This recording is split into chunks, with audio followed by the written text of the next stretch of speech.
Baik, Bismillahirrahmanirrahim. Assalamualaikum warahmatullahi wabarakatuh dan selamat malam. Terima kasih kepada Ibu Irma selaku dosen pada mata kuliah Isu Mutakhir Gizi yang telah memberikan kami kesempatan untuk memaparkan pangan fungsional berbasis kearifan lokal mengenai kacang hijau. Next. Adapun anggota kelompok kami yaitu saya sendiri Reni Anggreni selaku moderator, Nur Ilmi Masnur, Arika, Syahadatania Sandra, dan Riri Reskiani Akbar. Next. Baik, materi selanjutnya akan dijelaskan oleh presentator. Kepada presentator, saya persilakan. Baik, terima kasih atas kesempatannya. Adapun pengertian pangan fungsional, yang di mana pangan fungsional adalah pangan yang karena kandungan bahan aktifnya dapat memberikan manfaat kesehatan melebihi zat gizi yang dikandungannya.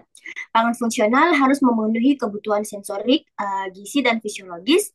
Pangan fungsional diyakini dapat mencegah atau mengurangi penyakit degeneratif. Next.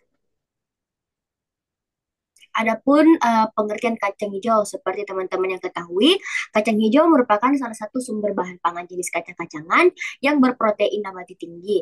Kacang hijau termasuk komoditas kacang-kacangan yang banyak dibudidayakan di Indonesia setelah kacang kedelai dan kacang tanah. Kacang hijau memiliki peran strategis karena keunggulan sifat agronomis dan ekonomisnya. Kacang hijau atau Vigna radiata pertama kali didokumentasikan di Asia Selatan sebelum menyebar ke Asia Tenggara dan kemudian ke Asia Tengah mengikuti jalur peradangan dan adaptasi terhadap lingkungan setempatnya. Terima kasih. Saya kembalikan ke pemateri selanjutnya.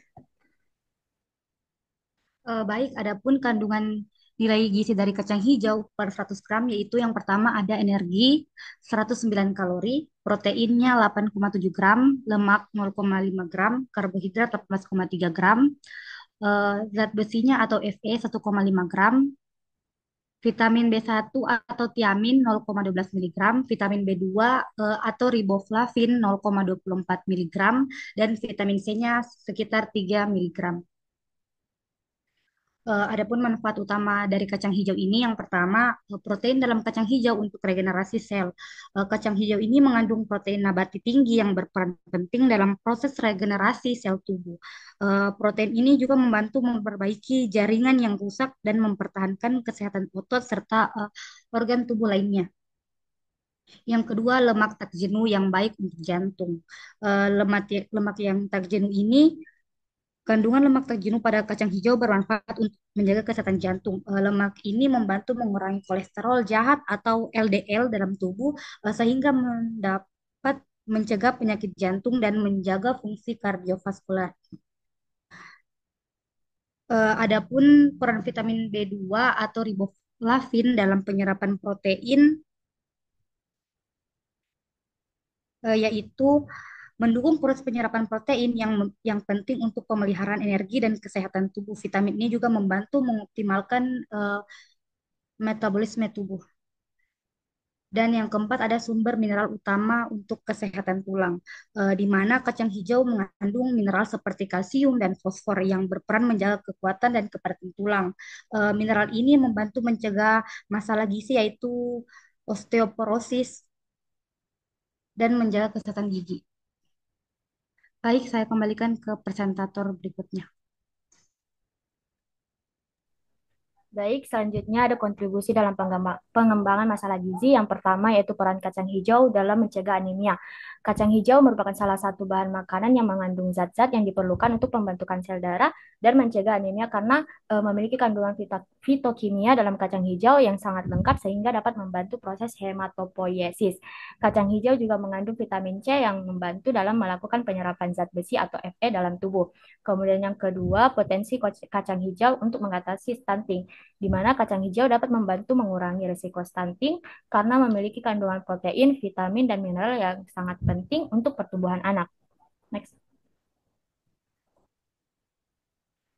Adapun riset pendukungnya yang pertama berjudul pemberian sari kacang hijau untuk meningkatkan kadar hemoglobin pada siswa anemia, yang dimana hasil penelitian ini menunjukkan bahwa pemberian sari kacang hijau pada siswi anemia berhasil meningkatkan kadar hemoglobin secara signifikan, di mana sebelum dilakukan intervensi, sebagian besar responden itu mengalami anemia sedang, namun setelah diberikan intervensi selama 14 hari, terdapat peningkatan dengan 40% responden tidak lagi anemia dan hanya 10% yang masih mengalami anemia sedang. Next.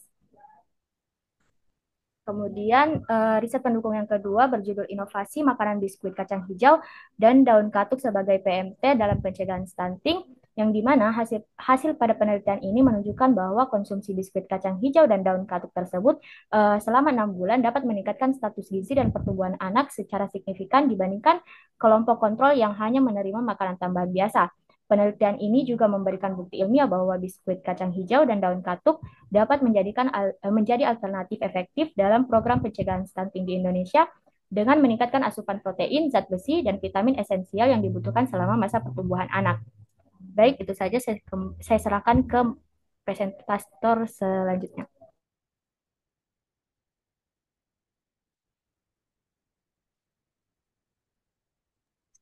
Baik, terima kasih atas kesempatan yang telah diberikan kepada saya. Nah, di sini ada dampak kesehatan kacang hijau.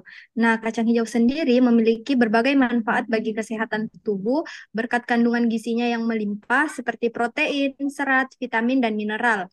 Kemampuan dalam membantu memperlancar pencernaan dan mencegah sembelit. Selanjutnya ada serat juga berperan penting dalam meningkatkan penyerapan zat gizi dari makanan yang tidak hanya menjaga kesehatan kesehatan seluruh saluran cerna, tetapi juga memperkuat daya tahan tubuh. Nah, serat ini juga bertindak sebagai prebiotik, menyediakan makanan bagi bakteri baik usus yang membantu menjaga keseimbangan mikrobiota dan melindungi tubuh dari gangguan pencernaan. Next.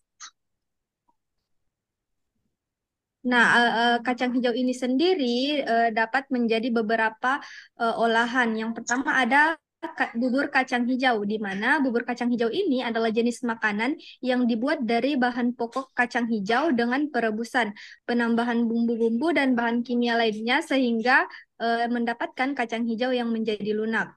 Selanjutnya ada bakpia kacang hijau, di mana bakpia kacang hijau ini sendiri adalah jenis makanan yang dibuat dari adonan tepung terigu yang diisi dengan kacang hijau yang telah dimasak hingga melunak. Nah, proses pembuatannya ini melibatkan pencampuran kacang hijau dengan gula dan beberapa bahan tambahan lainnya sehingga membentuk isian pasta yang manis. Sekian dari saya berikan kepada pemateri berikutnya.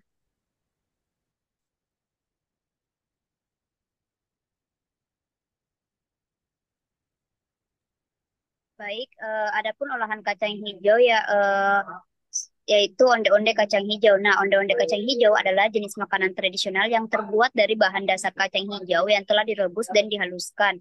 Kacang hijau tersebut kemudian dicampur dengan bahan lainnya seperti tepung ketan, gula, dan minyak untuk membentuk adonan yang kenyal. Next. Nah, adapun kesimpulannya yaitu yang pertama, kacang hijau adalah makanan dengan kandungan zat gizi tinggi yang meliputi protein, nabati, serat, vitamin B kompleks, serta mineral esensial, menjadikannya pilihan yang baik untuk mendukung kesehatan tubuh. Yang kedua yaitu mengonsumsi kacang hijau dapat membantu mencegah anemia, mengatasi masalah malnutrisi, dan mendukung perkembangan anak berkat komposisi gizinya yang lengkap.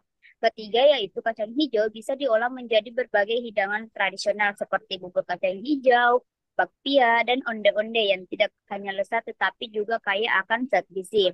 Nah, yang terakhir yaitu kandungan serat yang tinggi dalam kacang hijau mendukung kesehatan pencernaan dengan memperlancar proses pencernaan, mencegah sembelit, dan membantu menjaga keseimbangan mikroba di usus. Next. Nah, bisa dilihat pada referensi di tabel PPT. Next. Baik, itu tadi pemaparan materi mengenai kacang hijau oleh kelompok 6. Kurang dan lebihnya mohon dimaafkan. Sekian, wassalamualaikum warahmatullahi wabarakatuh.